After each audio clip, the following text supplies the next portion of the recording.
Hello, a very happy new year.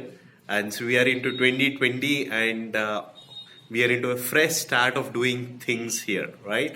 So just wanted to update something that I've learned over the last week. This is mostly about when is the right time to start up, and if you're starting, post having a successful career in a corporate, what are the things that you need to consider, right? So mostly for the people who are in a job, and if they're looking to start up sometime near future, here are some pointers in this video I'm going to give that can help you, right? So I was having a consulting call last week with a CXO level person of a Fortune 500, and they were discussing. So I ran this program called as the Ultimate Startup Success Blueprint, and which is the the startup course for people who want to build a successful and a profitable business in a sustainable way, right? And it's a full module program, right? So leaving that, I think the gist is that in that consulting call, the person was a CXO of a Fortune 500 company, and he wanted to start up, right?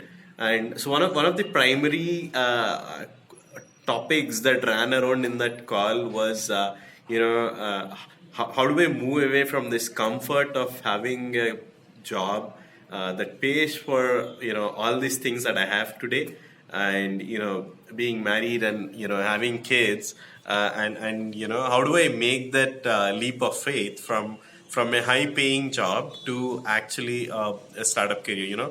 He definitely understands that this is not an easy path, but he's somehow convinced that there is a serious problem he wants to solve, and a little confused about how do he take the decision, and how does he manage that the hard period, right? So here is the suggestion. I thought this would be relevant for everybody else who is shifting from a comfortable job to a startup lifestyle, right?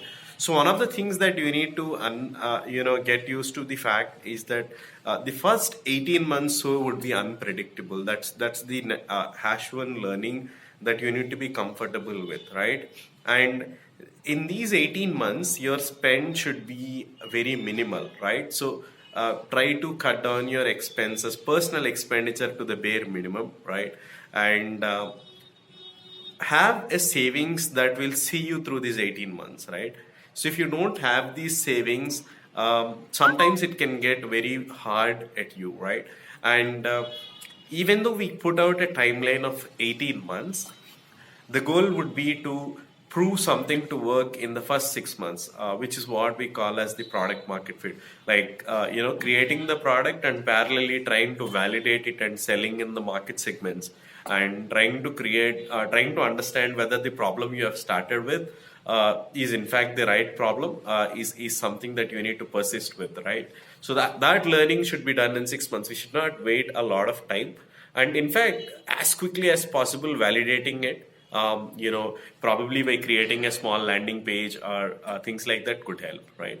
And some base study even before you quit the job is always important, right? Like, understanding why you want to do it in the first place. What happens if you don't solve the problem? Will the world be in a bad state or in a good state, right?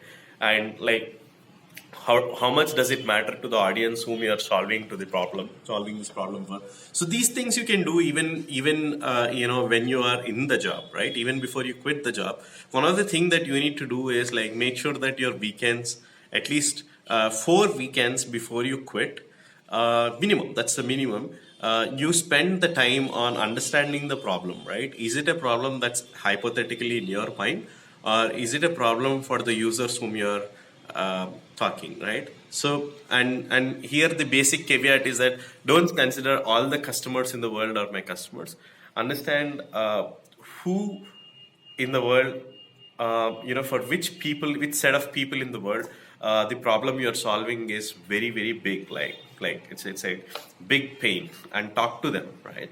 And there is no shortcut to than talking to customers. Talking to them and nailing down your value proposition is the first thing that you should do even before you quit, right? And once you do that, I think the the core basic thing should be creating something creating a small thing that could be valuable and could give proof of value, at the same time trying to sell it parallelly, right? So in certain cases where you could deliver reliably, I think pre-sales or one-page methods where you just set up a page and try to work out. All these things should work, right? So these are things that you should do in 0 to 6 months, right?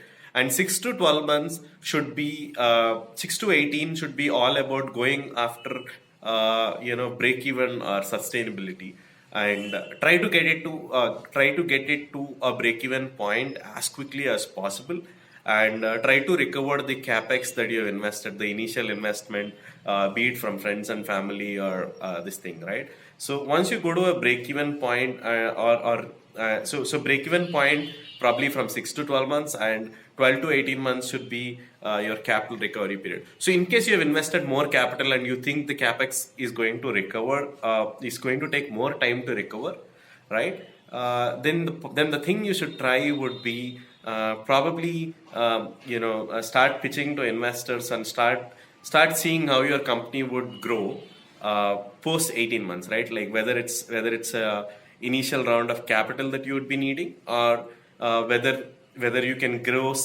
sales through any channel that can let you to profitability. So these are things that you should think. So primarily, shifting your mindset from a well-paying job to a startup is very, very important. So explaining yourself that this is going to be the condition, and trying to genuinely assess if you can live with the new lifestyle. These are important things. And especially the CXO person is married and he had kids. So taking the family into confidence is also another thing. And having a sort of a plan, like this is something that I'm going to try for the next 2 years, and if I see something fruitful, I'll proceed. Otherwise, I'm going to get back to what I was doing before, right? So sort of having a rational approach as well helps, right? So these are things that I would recommend anybody who is trying to move from a job into a startup career, right? So that's it, guys. I'll catch up in the next video and wish you a very, very, very happy new year. And I hope 2020 will be great for all of you in everything you do.